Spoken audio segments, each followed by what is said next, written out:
Israel के राष्ट्रपति Benjamin Netanyahu की टेंशन, उनकी परेशानी दोगुनी होने जा रही है क्योंकि अब अमेरिका का सबसे बड़ा दुश्मन चीन इस महायुद्ध में कूद गया है। इजरायल हार जाए इसके लिए चीन ने एक बहुत ही बड़ा कदम उठाया। ये ऐसा कदम है जिसके आगे अमेरिका भी मजबूर नजर आने लगा है।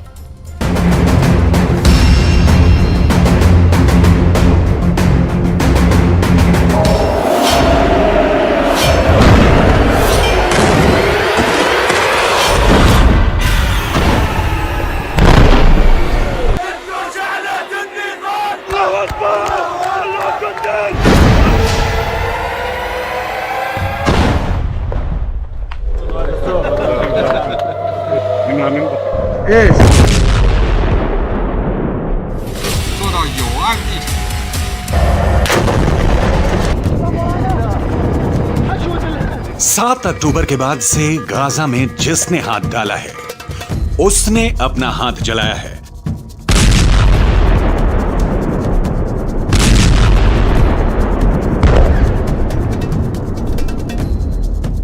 गाजा जलता हुआ कुआं बन चुका है।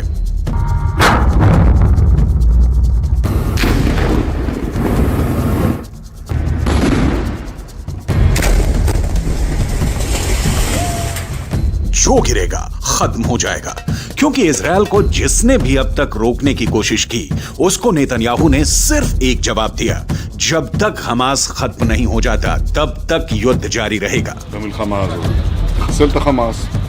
बंधकों को छोड़ाने के लिए सीज फायर तो कर दिया गया। गाजा और वेस्ट बैंक से बंधकों और कैदियों को छोड़ाने की तस्वीरें भी आईं। जश्न भी खूब मनाया गया। लेकिन आगे क्या होगा? अब तक इजरायल के सामने ईरान फेल हो चुका है। इजरायल को डराने में हमास से लेकर हिजबुल्ला और यमन के हूथी भी नाकाम रहे हैं। सऊदी अरब और बाकी अरब देशों की जुबान पर भी ताला लगा है, यानी अरब देश भी पूरी तरह फेल हैं। इजरायल के खिलाफ पुतिन भी खुलकर सामने नहीं आए, यानी रूस भी फेल हो गया। इजरायल अब अमेरिका के बस में भी नहीं है, इसलिए बाइडन भी पूरी तरह से फेल हैं।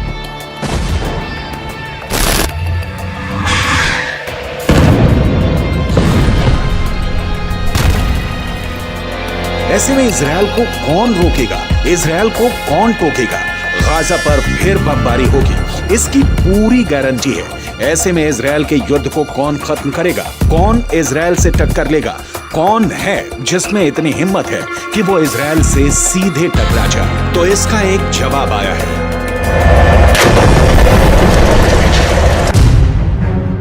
चीन ने बोला है कि वो गाजा का फैसला करेगा। चीन बोला है कि वो इजरायल को रोकेगा। चीन बोला है कि वो फिलिस्तीन का ख्वाब पूरा करना चाहता है। इसलिए चीन ने अब संयुक्त राष्ट्र सुरक्षा परिषद की बैठक बुलाई है और इसमें वो गाजा से लेकर हमास और इजरायल से लेकर नेतन्याहू तक सबका हिसाब करना चाहता है। 中国作为联合国安理会本月轮值主席国，将于11月29日举行安理会巴以问题高级别会议。中共中央政治局委员、外交部长王毅将赴纽约主持安理会会议。 चीन दावा कर रहा है कि वो अब हमास और इजरायल के बीच पावर ब्रोकर बनेगा। चीन दावा कर रहा है कि वो इस युद्ध को हमेशा के लिए खत्म करेगा। चीन ऐसा पहले सऊदी अरब और ईरान के साथ कर चुका है। चीन अब यही फैसला फिलिस्तीन और इजरायल के बीच करना चाहता है। शी जिनपिंग बिग बॉस बनना चाहते हैं। शी जिनपिंग अमेरिका को दिखाना चाहते हैं कि दुनिया में उसका बल्ब फ्यूज हो चुका है। अब चीन की लाइट जलेगी और इससे रोशन होगा पश्चिम एशिया का सबसे खतरनाक वॉर जोन, यानी गाजा और इजरायल। लेकिन क्या यह इतना आसान है? क्या चीन का ऑर्डर इजरायल में चलेगा? क्या चीन को वो नेतन्याहू बर्दाश्त करेंगे जो अमेरिका को भी एहसास दिलाते हैं कि इजरायल और यहूदी वोट बैंक के आगे उनकी हैसियत कुछ नहीं?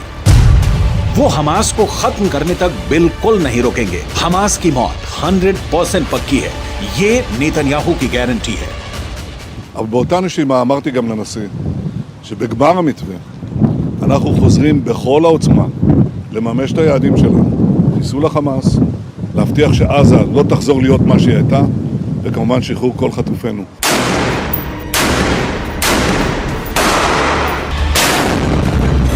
गाजा को मिट्टी में मिलाने की मुहिम तेज होगी, ये बात नेतन्याहू ने साफ कर दी है।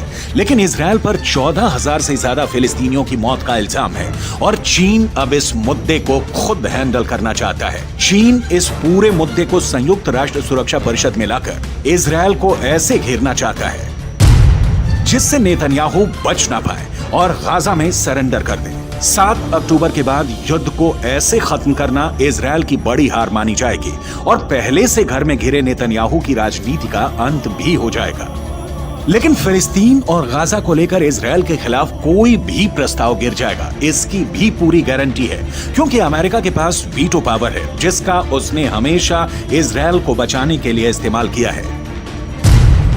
अब तक संयुक्त राष्ट्र में फिलिस्तीन के मुद्दे पर 36 बार प्रस्ताव लाया गया है। इसमें अमेरिका ने 34 में वीटो करके इजरायल को बचाया है। 7 अक्टूबर के बाद भी 2 प्रस्ताव आए हैं और इसमें भी अमेरिका ने इजरायल को बचाने का काम किया है।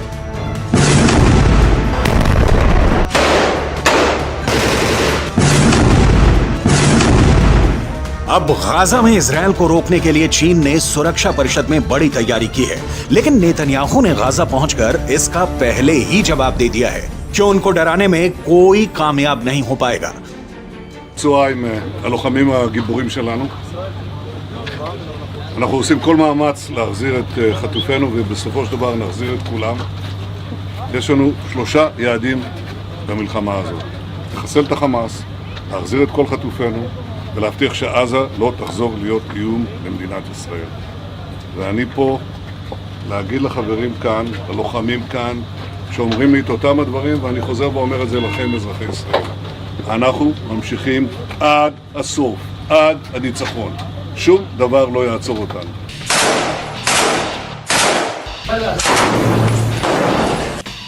गाजा की गलियों में जो युद्ध हुआ है या हो रहा है उसने इजरायल को भी बड़े झटके दिए हैं, लेकिन नेतन्याहू अपने फैसले पर कायम है। बंधकों को छुड़ाने वाले सीज फायर के बाद वो हमास पर 10 गुना तेज हमला करेगा। फिर हमास के पास न बचने का रास्ता होगा न भागने का।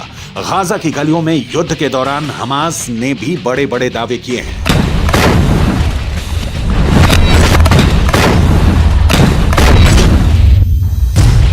हमास का दावा है कि उसने इजरायल के 180 टैंक और बख्तरबंद गाड़ियों को हमले में फोड़ दिया है। गाजा से लगातार ऐसी तस्वीरें आई हैं जिसमें इजरायली टैंक पर घात लगाकर हमले किए गए। इजरायल ने खुद माना कि अब तक ग्राउंड ऑपरेशन में उसके 70 से ज्यादा सैनिक मारे जा चुके हैं, 250 से ज्यादा सैनिक जख्मी हुए हैं।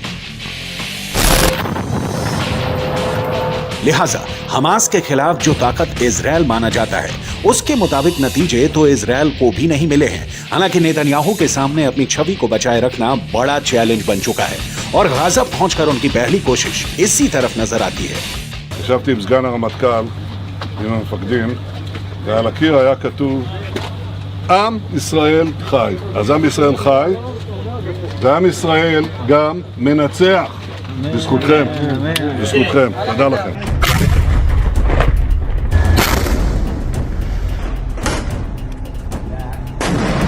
इजरायल का ग्राउंड ऑपरेशन बता रहा है कि अब उसने गाजा को 2 हिस्सों में बांट दिया है, या कहें कि गाजा को 2 हिस्सों में काट दिया है।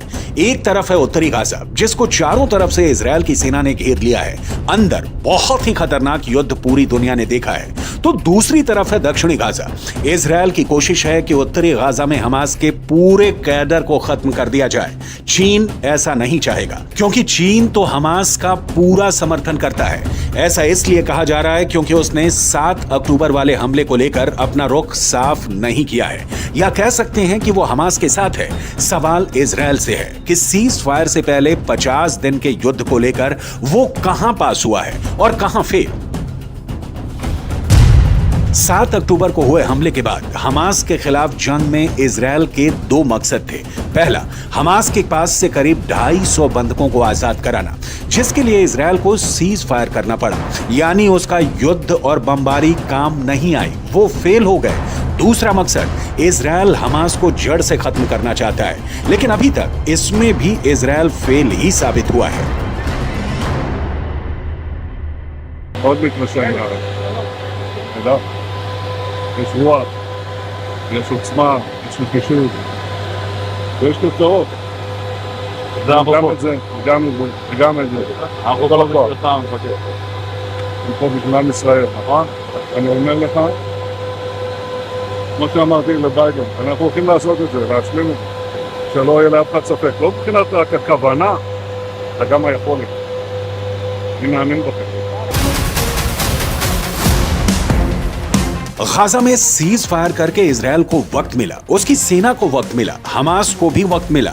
दोनों तरफ अपनी ताकत को फिर से जुटाने का काम हुआ होगा ताकि युद्ध के अगले चरण को और खतरनाक बनाया जाए। लेकिन यहां के मुकाबले इजरायल का अगला चैलेंज हिजबुल्लाह भी है और यमन की हूथी सरकार भी। दोनों ही इस सीज फायर का हिस्सा नहीं रहे हैं, यानी इजरायल पर उस फ्रंट से हमला नहीं होगा, इसकी कोई गारंटी नहीं है।